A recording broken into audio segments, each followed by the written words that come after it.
Page 193 deals with a new vocabulary word, coefficient.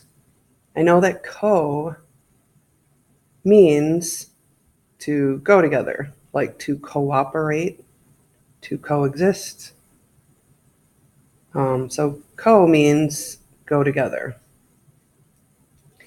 Efficient means working well together. So let's see. When a term is a number times a variable, so when one of the terms that's helping to make up an expression, a longer expression, is a number times a variable, or a number times a product of variables, we call the number the coefficient of the term. In each example below, the coefficient is shown in blue.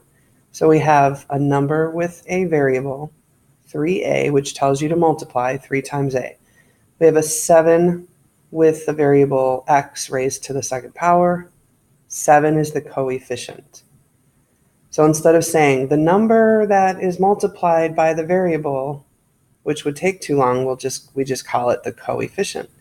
And then we have 8 next to an x and a y, which means 8 times the result of x times y. So this could actually involve 3 factors.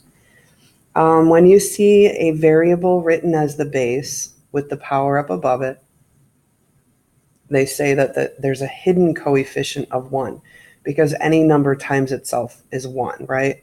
That's why we don't write s times 1. And we could put that in parentheses or something and put the 3 up here. That's not necessary. In algebra, we usually write the coefficient in the front of a term. So the 3 was in front of the a, not the other way around. If a term is not in this form, you can use the commutative and associative properties of multiplication to rewrite it. Oh, so if there's a coefficient given with that variable, you cannot change the order because it would maybe have an effect. So if a term is not in this form, you can use the properties to you can rearrange them.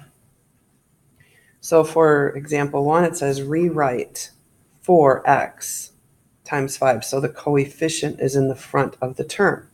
So here we see 4 times x times 5 would be 4 times x. So I just said the exact same thing, but we used a symbol for multiplication here and then used a symbol here.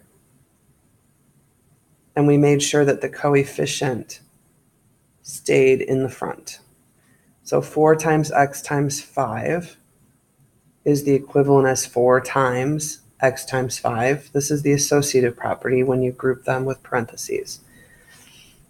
Is equal to 4 times 5 times x. So now they decided to change the 5 and the x around, and that's the commutative property when you can multiply them in any order.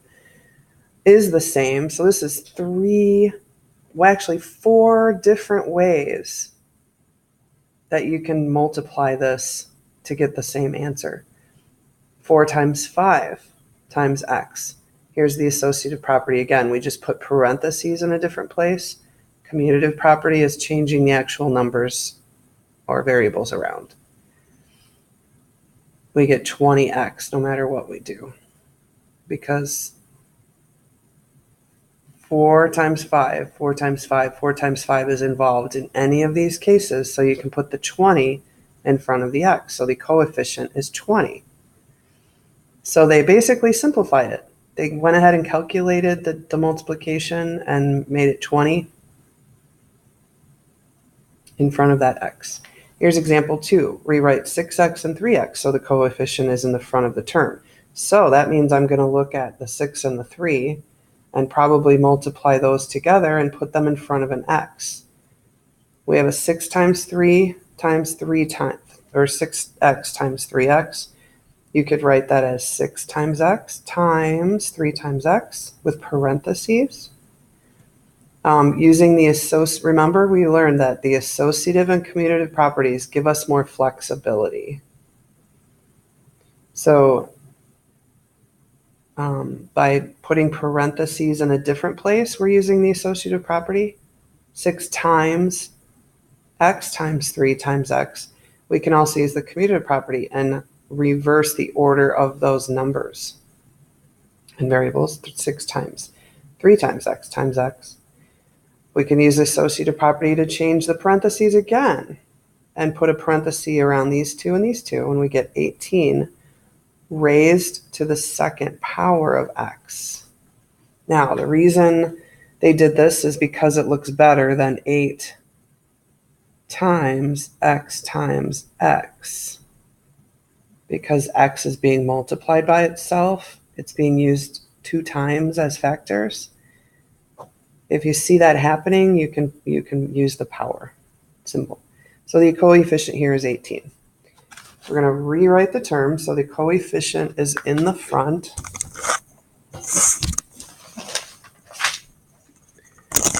Here we have a 2 and an 8.